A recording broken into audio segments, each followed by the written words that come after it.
Hi again YouTube. Today I want to show you some really cheap wireless flash triggers. There's a couple of different types. One has a little bracket for an umbrella. I'll show you close-ups as usual. Now in the past I've heard people on YouTube talk about inexpensive items. I heard one particular channel talk about a fairly cheap wireless flash trigger setup. Each of these was about $100, 60 or 70 pounds. To me that's not cheap. These were £6, which is about, well, $9.50. That's cheap. In fact, the actual trigger, this just mounts in your hot shoe, and the remote trigger, that pair I think were about £10. And then if you buy the individual extra triggers, if you have more than one flash, these are about £6 or so, $10 say. So for my personal position, these are cheap. Anybody who spends £200 or $300 on a set of these, that's not cheap. You may be able to afford it, but it doesn't make it cheap. So I'm going to test them today on the Ohlung Speedlight 660 Mark II. I've got a review of this coming up. This is actually, I'm very impressed with this flash gun. I'll tell you more about it in the next video. But for the money I think this is great. So I'm going to show you how they work. They're very straightforward. I've already got some batteries in here. You don't get the batteries with it, they're just AA's. And the only other thing I would say is that this battery compartment cover is a little loose. Not terrible, but you know. So anyway, this is how they work.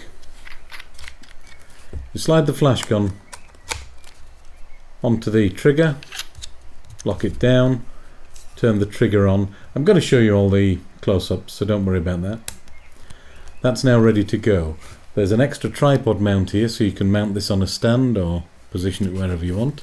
Let me just turn the flash gun on. Now I'm going to put this into a lower light setting because when I fire it towards you I don't want to blind anybody. So let's have a look. That's on 1/32 power now.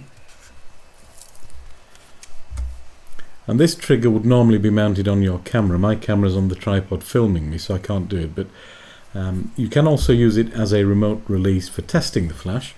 So here we go. So this should now fire. Let me show you. Yep.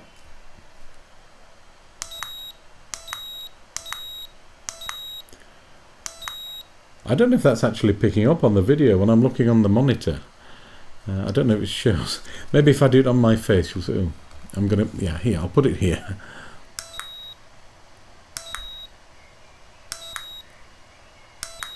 Yeah, it's showing. I think it's showing anyway.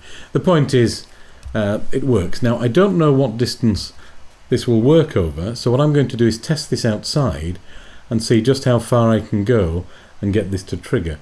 I think the official suggestion is something like 60 feet or something, 70. I can't imagine ever being further away from the equipment than that outdoors. Mostly I would use this indoors, and I think for most of us this will have ample working distance. At this stage I don't know how long the batteries will last in the receiver, and the battery in the transmitter, you have to unscrew this to get into it. It's one of the little small cell batteries, the sort of battery you get in a hearing aid or that kind of a thing. So I don't know how expensive they are, but I would imagine that would last quite a long time. It's a very low power trigger.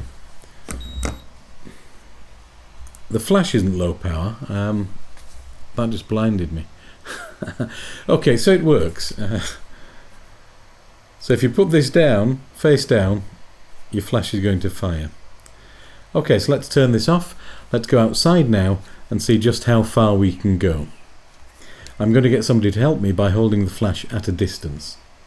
I'll see you in a second.